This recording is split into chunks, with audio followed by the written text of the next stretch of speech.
Assalomu alaykum Erkin aka. Bu suhbatga vaqt chiqarganligingiz uchun ko'pdan-ko'p rahmat. Sizga ko'p rahmat ukam. Xalqimizga ma'lum bo'lgandek, siz 30 necha yildan beri Uyg'ur millatining ilm-ma'rifat ishlari shundaqla millat sifatida qad ko'tarib turish uchun ko'plagan ishlarni qildingiz va vatan ichi sirtida kuchli ta'sir qoldirdingiz. 2017-yildan beri Uyg'ur millati duch kelgan irqiy qirg'inchilikni dunyoga fosh qilish shundaqla to'xtatish yo'lida sabdoshlaringiz bilan qo'lingizdan kelgan hamma ishni qilishga tirishib keldingiz. Bugun siz bu yerda bo'lgan bu fursatda sizdan bir qancha savolni so'rab olishni loyiq topdik. Bu suhbatning ba'zi ishlar uchun bir boshlanish, ham shundaqla kelgusi avlodlar uchun bir tarixiy hujjat bo'lib qolishini umid qilamiz. Menga bu fursatni berganligingizga ko'pdan-ko'p rahmat ukam. Qani undaq bo'lsa Erkin aka savolimizni boshlab ketaylik. Yo'qolgan el nomli hujjatli filmni ishlagan professor Yisak Shukr apandi Uyg'urlarning mustaqilligini qayta qo'lga olishiga nisbatan umidsiz qaraydiganlarning biri bo'lib, bunda qarashdagi olimlar va siyosatchilarning soni xili sonni egallashi mumkin. Uyg'urlarga ko'ngil bildirgan bu tipdagi olimlar Uyg'urlar mustaqil bo'lmasimi insoniy erkinlikka kafolatga ega bo'lib, dunyodagi boshqa millatlar bilan barobar yashasa deb umid qiladi. Bu tipdagi tadqiqotchilarning fikriga siz qanday qaraysiz? Bo'ladi ukam, ko'p rahmat. Haqiqatan bu shu yaqinqi bir asr yoki oxirgi yarim asr shu jarayonlarda mustaqil bo'lgan ellarga qarab baqsaq, ularniki ba'zilari o'ziniki kuchiga tayanib mustaqil bo'lgan. Ba'zilari bo'lsa shu vaqtdagi xalqaro vaziyatniki ularniki mustaqil bo'lishiga maskab qilishi tufaylidan xalqaro vaziyatniki turkisi bilan mustaqil bo'lib qolgan allarmi bor. Masalanga Shimoliy Yevropadagi kichik davlatlar hozir biz Xitoyning qulida. Xitoy haqiqatan bu dunyodagi eng kuchli davlatlarniki birisi. Ashta bo'lg'achqa Xitoyga taqobil turish uchun Amerikami atrofiga O'rta Osiyodagi Yaponiya, Koreya qatorliq ellarni, Avstraliyani, andan keyin Yevropani, Kanadani degandek nurg'un ellarni atrofiga to'plab, shu orqali Xitoyga taqobil turish uchun tayyorlab qo'yadi hozir. Shunga biz faqat o'zimizniki kuchiga tayanib vatanimizni mustaqil qilamiz desak, bu amaliyotga toz uyg'un emas hozircha. Lekin Uyg'urlarga bir xalqaro foydali vaziyatniki Xitoy ichidagi ba'zi ahvollarning o'zgarishi bilan bir fursatniki kelganligiga men ishonaman. U nima degan chog'da hozir Xitoy kompartiya hokimiyatiniki vuli tavridi yaqinda yoqi. Bo'libmi iqtisodiy jihatdagi cho'ng cho'kish tufaylidan tavridi Xitoy hokimiyati keyingi bir qancha yil ichida 2026-2027 yillargacha masalanga ag'dilishi, yemilishi mumkin. Ashta bo'lsa Uyg'urlarga bir fursat keladi. Shunga Uyg'urlar birinchi xildagi usul bo'yicha mustaqil bo'lmaydi deb qaror bor bo'lsa-mu, xalqarodagi favqulodda o'zgarish yoki Xitoy davlati ichidagi favqulodda o'zgarish va parchalanish tufaylidan Uyg'urlarga bir fursat kelishi mumkin. Men ashta bir ahvolniki kelganligiga men cho'nqur ishonaman. Javobingizga rahmat. Undaq bo'lsa yana bir savolimizni boshlaylik Erkin aka. Navbatda chet ellarda yashayotgan Uyg'urlar vatandagi xalqimiz uchun qilib beradigan eng muhim ishlar qaysilar? Bu haqda so'zlab boqqan bo'lsangiz. Bo'ladi ukam. Menimcha hozir Xitoy hokimiyati chet eldagi biroz siyosatdan aktiv kishilar bilan aloqasi bor yoki aloqalashib boqqan vatandagi kishilarning hammasini tutib sulayotdi. Ashta bu boshqa agar biz vatandagi xalqqa bevosita uchiqashgara olda ba'zi bir ishlarni qilamiz desak, uni amalga oshirishmi tez.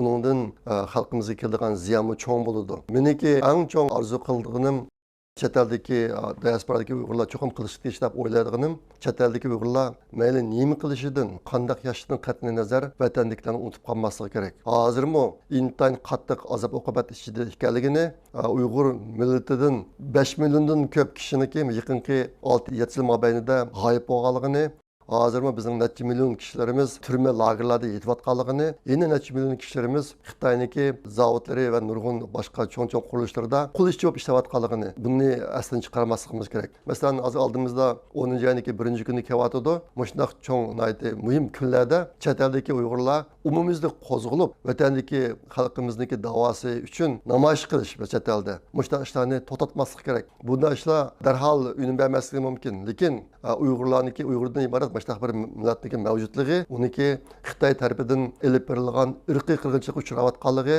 hozirmi Uyg'ur nüfusuniki mutlaq ko'p qismi intayin og'ir azob uqubat ichida yashayotganligini dunyoga anglitishni to'xtatib qo'ymaslik kerak.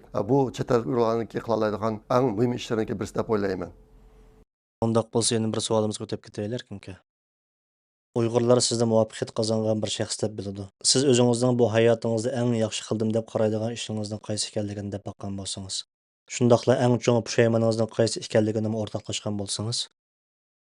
Bo'ladi ukam.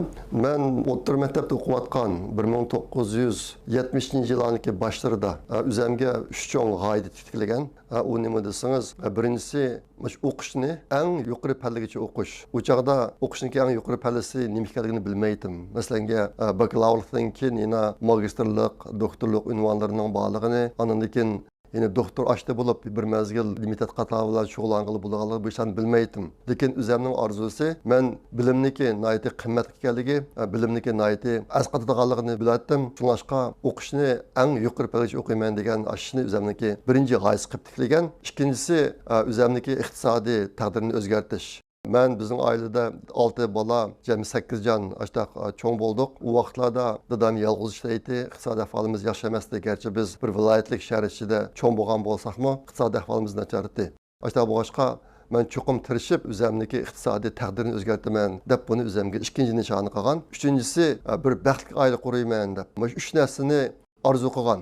Bu 1972-73 yillarga gap. Shu chaqda hozir hisoblab baxsam men 15 yoshgaman. Ashta narsani g'oya qildim. Hozir o'ylab baxsam bu 3 g'oyaniki hamisiga erishdim deb o'ylayman. Bu o'ziga bir g'oya tiklab uni amalga oshirolmay ketadigan kishilarmi ko'p bo'ladi dunyoda, jamiyatda. Ammo men biroz talaylik bu jihatda 3 cho'ng g'oyani amalga oshirdim deb o'ylayman. Keyin oliy maktab chiqqandan keyin yana yangi narsalarni o'zimga g'oya qildim.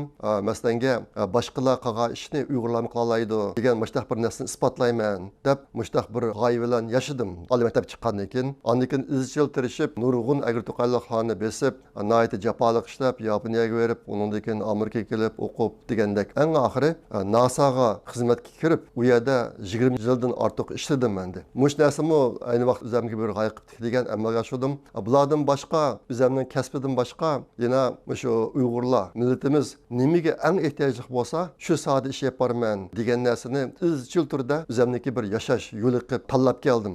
Masalan, shu Amerikaga chiqqandan keyin eng dastlabda Tangritog' o'quvchilar uyushmasi deb bir uyushma qurib, shu orqali vatandan chet elga chiqib o'qimoqchi bo'lgan Uyg'ur yoshlarga yo'l ko'rsatadigan, ularniki iltimos qilish ishlariga yordam beradigan, o'qish pul, iltimos pulini to'lab beradigan ashani qildik. Dastlabida 2005-yildan boshlab Bilval degan torbeti bilan yozma suhbat o'tkazib, o'zimniki chet elda egallagan bilimlari, tushanchalari, nurg'un narsani vatandagi xalqimiz bilan o'rtoqlashdik. Buningmi vatandagi ta'siri intayin zo'r bo'ldi.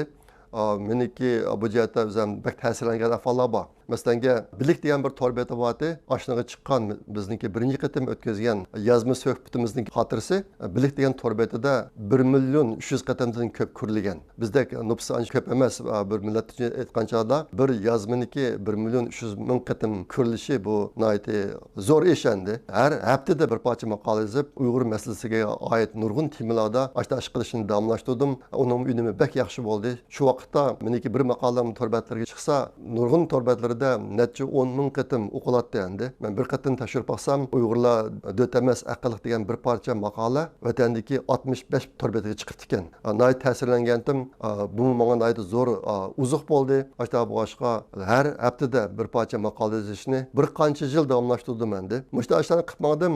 Shu jarayonda chet eldagi bir qism qarindoshlar meniki butun kun yablamdi yoki siyosiy ishlarga kirib biroz ish qilishni tashabbus qilganlar bor. Masalan, 2010-yil meni Erkinslik Dunyo Qurultiyiga rais bo'lish kerak degandek shuarlarni o'tirg'a qo'ygan qarindoshlarimiz bor. U chaqda boshqalarmi mushtaq Dunyo Qurultiyidek o'rinlarga kirib ish qilishni tashabbus qilgan ahvollar ko'p bo'ldi. Lekin men shu vaqtdagi nurg'un omillarni analiz qilib, navbatdagi vaziyatda millat uchun qaysi ishni qilsam men, uniki qiymati eng zo'r bo'ladi. O'zim NASAda ishlayotgan bir odam, vatandagi yoshlar bilan nihoyat quyuq munosabatim bor. Mushtadagi nurg'un narsalarni o'ylab, eng oxirida yana men vatandagi yoshlarni ilhomlantirish, rag'batlantirish, ularga yo'l ko'rsatish, ularga yo'l ochish, mush soatdagi ishlarni qilsam bo'ldi ekan degan ashtaq bir yo'lda ching turib ishlarni davomlashtirib keldim. Hozirmi to'xtamay o'ylayman bu ishni. Hozirgi vaziyatda mendek bir odam qanday bir yashash yo'lini tanlash kerak. Qaysi ishni qilsak, uniki eng qimmatli bo'ldi millat uchun degan narsalarni davomli o'ylayman men. O'tgan yil va bu yil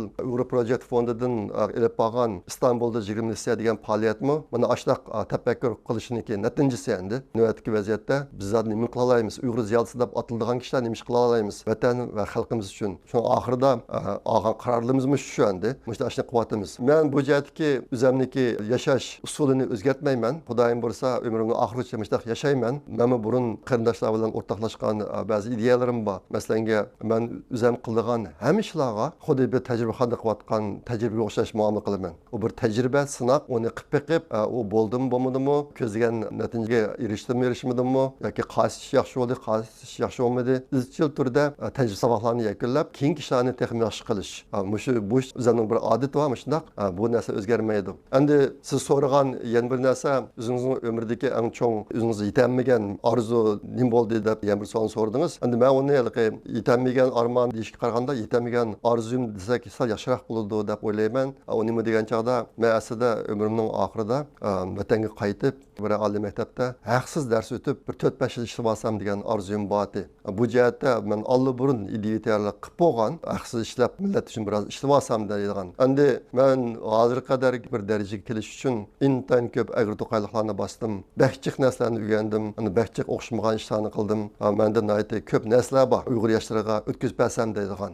Mushunga bir fursat keladi deb o'ylagan, lekin yaqinqi ahvol bundaq bir orzuniki amalga oshishiga qarama-qarshiroq bo'lib mongdi endi hozir menyapti. Hozir meni vatanga berish imkoniyatim yo'q. Lekin men taxi umidni uzmadim.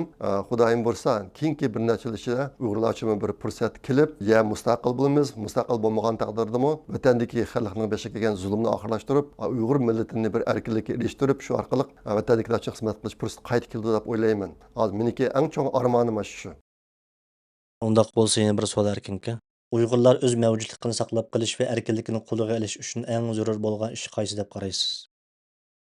Endi bu temada nihoyatda ko'p iznib kelyapman men. Albatta men degandek bir qism davlatlar o'zining kuchiga tayanib turib mustaqil bo'ldi. Endi bir qism davlatlar bo'lsa, işte favqulodda xalqaro va mamlakat ichidagi sharoitlarni yetishib chiqishi bilan mustaqil bo'lgan ahvollarmi bor. Xalqaro vaziyat bizga foydali tarafga o'zgaramdi yoki qarshi tarafga o'zgaramdi? Xitoyniki vaziyati bizga foydali tarafga o'zgaramdi yoki unda qilmamdi? Bu narsalarni biz kontrol qila olmaymiz. U narsalar bizning irodamizga bog'liq emas. Bizning irodamizga bog'liq, o'zimiz qila bir narsa o'zimizni kuchlantirish. Bu yerda o'zimizni kuchlantirish deganda buniki oldingi sharti Uyg'urlikni saqlagan holda o'zini kuchlantirish. Masalan, yaqinki 10 yillik vaqtniki mobaynida nihoyatda ko'p Uyg'ur yoshlari yetishib chiqdi hozir. Mana shu kasbiy sohada nihoyatda yuqori o'rinlarga erishib, nihoyatda yaxshi taraqqiyot boshlab qildi. Buniki oldingi sharti Uyg'urlikni saqlagan bo'lish kerak. Undaq bo'lmasa, Amerika uchun yana bir talantli odam yetishib chiqadi, Kanada uchun birisi yetishib chiqadi, Yaponiya uchun birisi yetishib chiqadi. Faqat shu kishi o'zini Uyg'ur deb hisoblagan vaqtida o kishilar o'ziniki ashunaq erishgan natijalarini qo'lga keltirgan qobiliyat, talantlarini millat uchun xizmat qildira oladi. Bo'lmasa bunday emas. Endi bu sohada agar Uyg'urlar umumiylik kuchaysak, kelgusida yaratilmagan bir qism fursatlarni o'zimiz yaratib, shu orqali o'zimizniki erkinligi, mustaqilligini qo'lga keltirishimiz mumkin. Bu uzun muddatlik bir jarayon endi.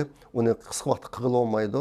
Lekin agar umumiy xalqda ashtaq bir ong bo'lsa, ashtaq bir yo'lni tanlab tirishsa, qattiq tirishsa, bizmi bir kunsa o'zimizniki erkinligini qo'lga keltira olamiz deb o'ylayman. Shunga mushu sohadagi ishlarni nihoyatda ching tutib qilish kerak. Ko'p rahmat erkinka. Oxirgi savolimiz, sizning yosh avlodlardan kutadigan umidingiz nima? Ularga nima degingiz bor erkinka? Endi mushqatim bu yil shu Turkiyaga kelib Istanbulda 20 leksiya degan faoliyatni qilish jarayonida ko'plagan kishilarni uchratdim. Men bilan kurashadigan kishilar chiqdi endi. Bir qismi bilan ayrim kurish bo'ldi. Men ba'zilari bundan keyin kurashmoqchi qilib qolgan vaqtda. His qilgan bir narsa nima desa, hozir shu yaxshi o'qiyotgan Uyg'ur o'quvchilari ko'pkan.